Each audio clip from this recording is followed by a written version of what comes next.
Formula 1 is back, ladies and gentlemen, here in Bahrain, ready for winter testing for the start of Season 2 of our F124 Driver Career Mode. Yes, we're back today to have a bit of a look at obviously what we're going to be expecting as we head into the new season, and also taking a look at the all-new kind of accolades and features that are hopefully going to make Career Mode even more interesting down the line. Of course, if you missed out on the video that went live yesterday from the season finale in Abu Dhabi, I would highly recommend going back and checking it out as well, of course. But yeah, today we're going to be having a look through all the new rosters, all the news, and everything to expect. So obviously make sure you get yourself subscribed, and obviously as always there will be timestamps linked down in the description below. Then taking a look at our roster ready for this new season, of course we couldn't start with anyone else other than our reigning world champions, and obviously Red Bull and Max Verstappen absolutely dominated the first half of last season. They won 11 of the opening 12 Grand Prix. After that, things did get a lot tougher for the Milton Keynes-based squad, as plenty of other teams able to catch them up in the second half of the year. Only 2 wins in the second half of the season, both courtesy of Max Verstappen, but they did come right at the end of the year in both Las Vegas and obviously the season finale in Abu Dhabi. Of course, the Dutchman, he is staying by the team as well, and he's actually kept Sergio Perez alongside him, ready for the new year as well. But as we will get on to further on down the video, Sergio Perez's seat is certainly at jeopardy nonetheless there. But yeah, Max Verstappen, of course, will want to be coming into 2025 and looking to try and seal another World Championships. By my count, it was 11 wins over the course of last year, which is absolutely mental. Nearly a 50% conversion rate still. And like we said, you know, by the time we got to the summer break in Belgium, it was already pretty much a foregone conclusion that Verstappen was going to win the world title, scoring nearly 500 points for the second year in a row there. But as we said, you know, Ferrari got a lot stronger, Mercedes, McLaren, Aston Martin all kicked on towards the end of the year. So Verstappen thinks it's going to be plain sailing once again. He has certainly got his ideas wrong there. Moving though down to Ferrari and our first team that is changing up their roster, ready for the new year. Charles Leclerc, of course, Ferrari's darling, is staying up with the team once again, but he is joined by a rather surprising second driver alongside him. For the first time ever for the Italian-based squad, they have hired a Japanese driver in Yuki Tsunoda. No, I'm really not sure why they've done this either. Of course, Yuki was the only driver last year to not score a single point in the championship. It's rumoured that Carlos Sainz actually activated his exit clause deep into the winter break there, hence why Ferrari were kind of left scrambling in a bid to try and pick someone else up ready for the new year. Of course, Tsunoda has been put on a 1-year contract. I mean, like anybody else, if you're given the chance to drive for Ferrari, you are always going to take it as well. And of course, yeah, the young Japanese driver really happy to, you know, hopefully try and prove himself, and of course obviously get to point scoring ways as well over the course of the new year. He was often actually the better driver over Daniel Ricciardo. Was quite unlucky in the end to not score a point over the course of last year. Ferrari as well had a weird up and down season. They played second best to Red Bull throughout a lot of the early stage of the campaign. Leclerc and their former driver Carlos Sainz each took 1 win apiece at Hungary and Belgium respectively, but then they kind of fell off towards the end of the year when they looked to be the one team that could challenge Red Bull in the Constructors. A lot of effort though has gone into their 2025 car, so it is going to be very interesting to see how they are going to get on as we head into the new year. Next up though is going to be Mercedes, and George Russell and Lewis Hamilton are both staying at the Brackley-based squad. There are of course all the rumours throughout the end of last year was, were we going to see Hamilton move to Ferrari? I think even Ferrari were hoping that would be the case as well, of course, now hence why they've been left scrambling for Yuki Tsunoda for the new year. Of course, Mercedes, they did quite well last year, 3rd place overall in the Constructors' Championship, but unlike Ferrari, Red Bull, McLaren, Aston Martin, and even the Haas Formula 1 team, no matter what they did, they just could not find themselves claiming the checkered flag come the end of a weekend there. Of course, Hamilton did take the win in the sprint in Austria. They really did think then that was going to be where they were going to kick on and finally break their curse, of course, that has been with the team since the end of 2022. But apparently, yeah, that wasn't meant to be. However, they do come into the new year feeling quite strong. You know, again, Mercedes are very, very consistent. They've arguably got the strongest lineup on the grid now, especially with obviously Carlos Sainz leaving the Ferrari team. So Mercedes, yeah, will be looking and hoping that consistency once again is going to pay dividends over the course of this season. Hamilton, obviously we know the 7-time Formula 1 world champion. George Russell, a 1-time Grand Prix winner with a lot still to prove. Did get the better of Lewis a lot throughout last season in the end. Obviously Hamilton really kind of fell apart towards the end of the year. Grid penalties became quite a big issue, and a couple of near misses as well really left him quite demotivated. But he's with Mercedes for at least another season. But of course, yeah, always the rumours now speculating if he'll retire or if he is going to try and pursue another path before his career comes to a close. Of course, one team that he could end up going to is of course his first Formula 1 team in McLaren. Lando, Norris and Oscar Piastri, I still think are two of Formula 1's shining stars in the sport. You know, they've arguably got the best long-term future driver lineup.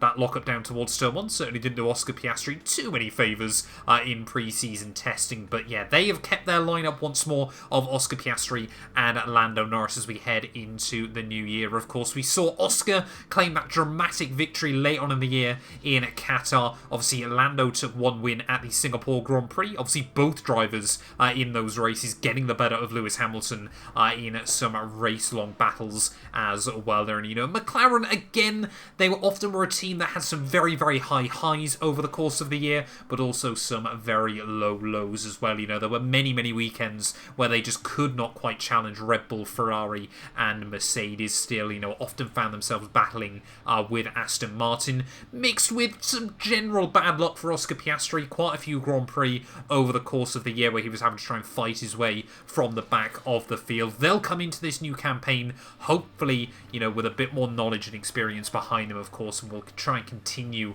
to build up that good relationship that they've got between their two drivers, of course. If a championship fight comes their way, then maybe, just maybe, we'll start seeing tempers flare between Oscar and Lando Norris as well. But only time will tell.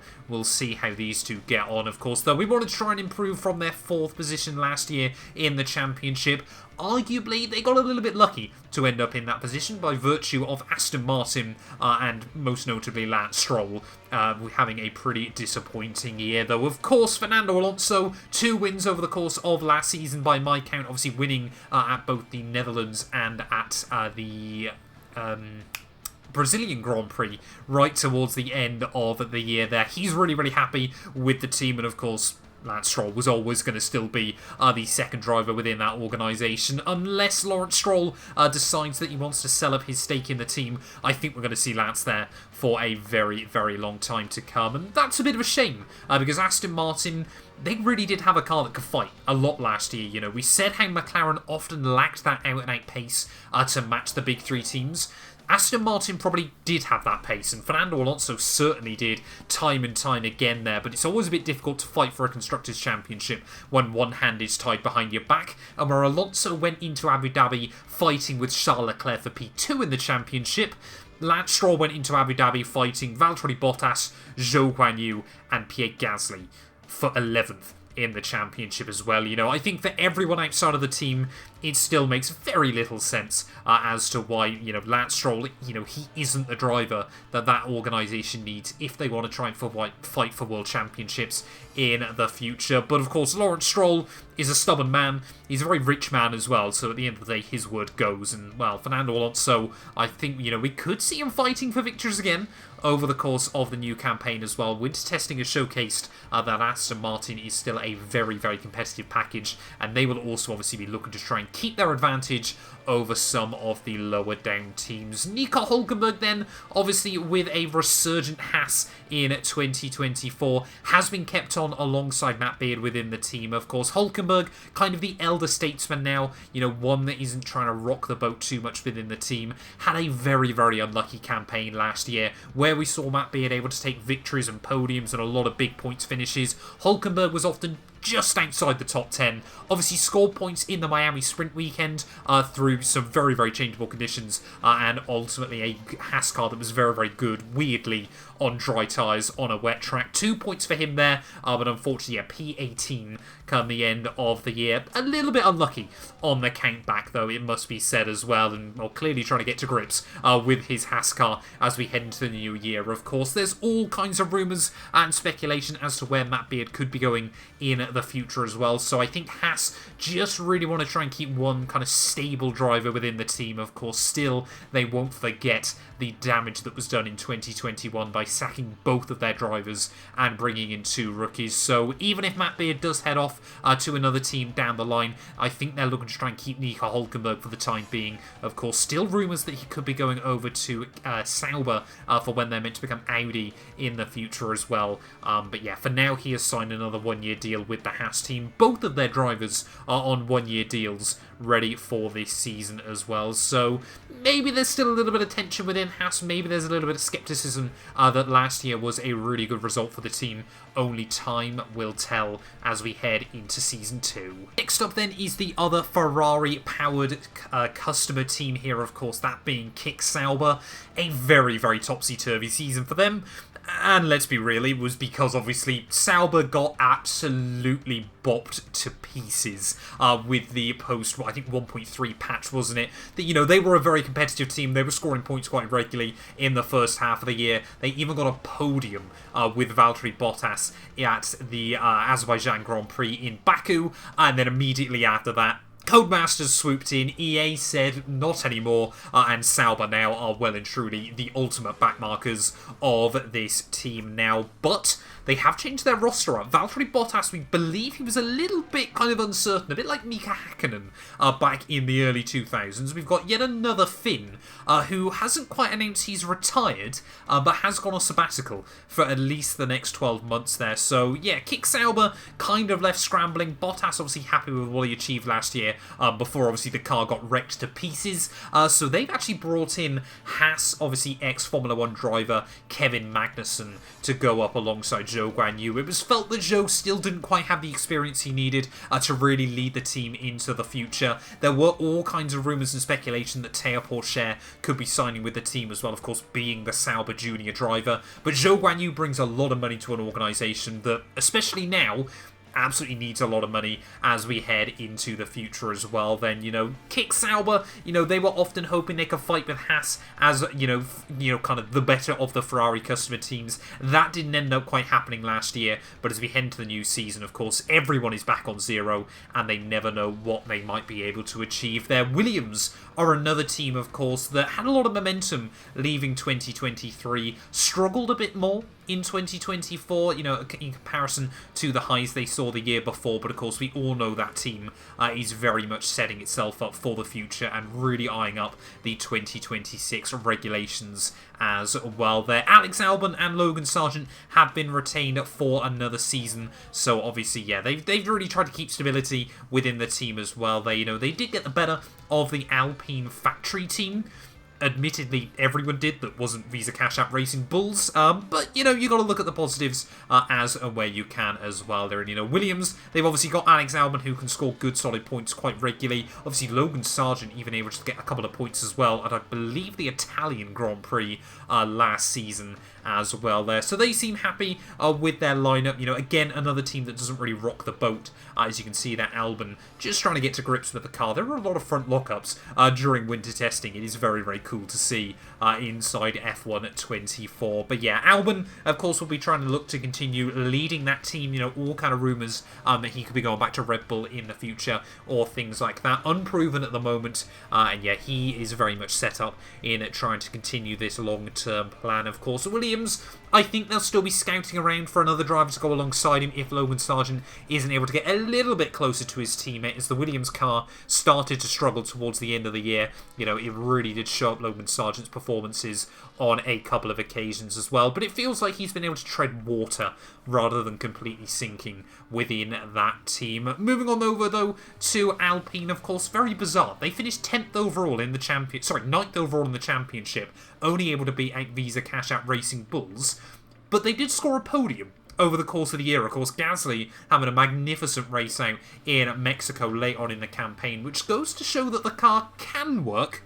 It just needs a very, very specific set of circumstances as well. The Ocon and Gasly, though, are here to stay. Not quite the same beef that we saw between those two over the course of 2024 in real life, but yeah, it's still the all-French team down at the Banbury Brace squad there as well. And of course, you know, like we said, they actually kicked on quite strong towards the end of the year. You know, they got in, you know, in the same way that Sauber got completely screwed by the performance update, Alpine got completely carried by it, and we saw Gasly time and time again towards the end of the year in and around that final points-paying position. So I think Alpine will really be looking to try and get the better of all of the other back-market teams. It could end up being a battle between them and Haas for kind of supremacy, and obviously trying to bridge the gap between them and, you know, some of the higher-up teams. You know, your Aston Martins, your McLarens, and obviously maybe even the big three if things go really, really well, of course. Gasly and Ocon, though, you know, they both are still kind of looking around. You know, if the performance doesn't carry over into the new year with the rule changes, there is every possibility that both those drivers would be willing to jump ship in the future. So, although they're happy to stay there for now and continue kind of the French dream, it kind of feels that everyone is looking over their shoulder and very much judging what everyone else is doing within that organisation as well there. And last but not least then is the Visa Cash App Racing Bulls, and in a shock twist late on in the winter, Daniel Ricciardo has been kept on by the team, but he is joined by fellow former Toro Rosso driver in Carlos Sainz. Yes, apparently it is looking like it could be a dogfight between these two to try and claim that second seat off Sergio Perez down the line, of course. I think Ricciardo was kind of hoping after a couple of torrid years at McLaren that he could kind of come back, spend 6 months, a season or two down at Visa Cash App, and then obviously get the call up.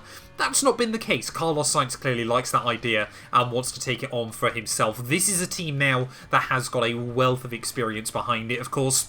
Not really sure how it fits the junior part of the kind of Red Bull ethos, but it is certainly going to be interesting over the course of the new season, and obviously gives us a very, very good storyline as well, as obviously we head into the future. You know, like we said, it was a very, very late swap between Sainz and Yuki Tsunoda. Carlos there ready to kind of hold out until the end of the year to find out whether Perez would be re-signing with the Red Bull, and then of course, yeah, was given the offer to basically come in and obviously go in that head-to-head against Daniel Ricciardo. VCARB obviously last in the Constructors last year. They were a little bit unlucky where Sauber were OP at the start of the year and Alpine had quite the advantage at the end of the year. You know, Haas did very well. Williams, of course, had a car that could really fight on a couple of circuits. Visa Cash App were always kind of there. They were very rarely the slowest team on the grid, but ultimately, yeah, were very rarely, you know, kind of the best of the back market teams. But of course, yeah, with two very talented drivers behind the wheel, surely that is going to change this year, and I'm sure we'll see them fighting a little bit higher up the order. But there we go then. Not too many driver transfers, of course. We've got Tsunoda and obviously Carlos Sainz swapping, and then obviously we've got the return of Kevin Magnussen in place of Valtteri Bottas down at Kick Sauber, of course. So no drivers actually officially retired, as far as I'm aware, by the game as well. So it does give us a lot of future potential as well, obviously, as we head into the new season. Of course, other little housekeeping bits. The calendar, we have kept the full 24 race calendar exactly the same as we saw in Season 1. Further down the line, we're going to explore other options as to whether to shorten it up or change it around and things like that. Hopefully, obviously, we'll get some mods as well down the line that mean, obviously, we can try and change up the calendar as well, though. But of course, I kind of want to keep the series quite vanilla, at least in the early months as well. But like I mentioned, of course, so like you guys would have seen throughout the entirety of Season 1, obviously we've seen those aerodynamic rule changes, but even bigger things have come in. As we're going to head back to the garage then, post-season from Abu Dhabi, to showcase to you all just what happens now on F124 when you finish a season. So, like I said then, this is what it looks like when you get to the end of a season, of course. You get told by the team as to everyone who is interested in you and everyone that isn't. Unfortunately for us, none of the kind of bigger teams were interested in having me, but of course we already knew full well that we're going to be staying on with the Haas outfit for next year. So, of course, we're going to head back to Monaco with Eleanor here and obviously take a look at all of the new contracts. We've set ourselves a recommended target of 84 rated, so that'll really put us in with a lot of the other drivers as well there. We ummed and ahed about a 2-year deal, but of course, like we said, you know, we ended up deciding with a 1-year deal with the Haas outfit, of course, depending on how they're going to fare in the future. Signed, sealed, stamped, sent it. And now we get into the really spicy stuff. Of course, we've got a couple more upgrades to come through at the end of the year. But of course, then we take a look at some of the all-new options to hopefully make your career modes even more interesting there. As obviously we pick up our final R&D, we can now finish the season as we head away from our house there as well. Some beautiful panoramic shots. I want to know what I did to be able to afford this before I was a Formula 1 driver. But here we go then.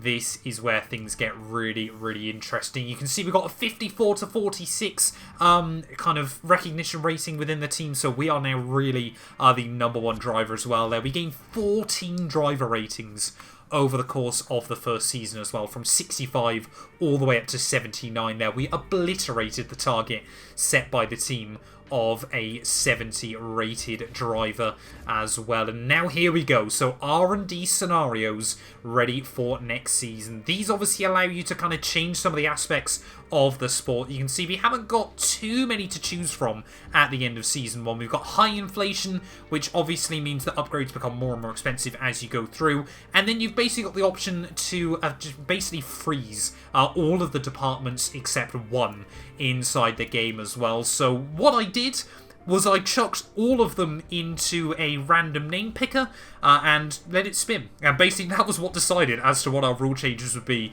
ready for the new season. And ultimately, I think, actually looking back, it kind of screwed us, because it picked the powertrain only upgrades there, which of course means Ferrari, obviously our customer teams, we've got a very strong power unit underneath us, but it also means that obviously Haas, Sauber, we both got very, very weak aero and chassis packages as well there. So those have been reset back to 0. And obviously now we can only do powertrain upgrades as well. So we might have an absolute rocket ship around, you know, your Jeddahs, your Monzas, your Belgiums, your Canadas over the course of next season. But that might come with the real cost around some of the other venues as well over the course of the campaign there. So as we have a look then, you can see all of those confirmed driver moves ready for the new season as well. And if we head all the way over to our R&D as well, you can see aerodynamic, chassis and durability have all been frozen. So hopefully that's going to make things very interesting as well. You can see how much of a performance drop-off we've seen for every single team here. And at the moment, we can only do one more upgrade on the car as well. So it's certainly going to make things interesting as we head into the new season. Thank you all so much for watching this video. Like I said, we'll be back most likely tomorrow as we return here ready for the Bahrain Grand Prix. But yeah, that's going to do us for pre-season testing. Let me know what you're hyped for ready for the new season, and we'll be back very soon with more F124 content.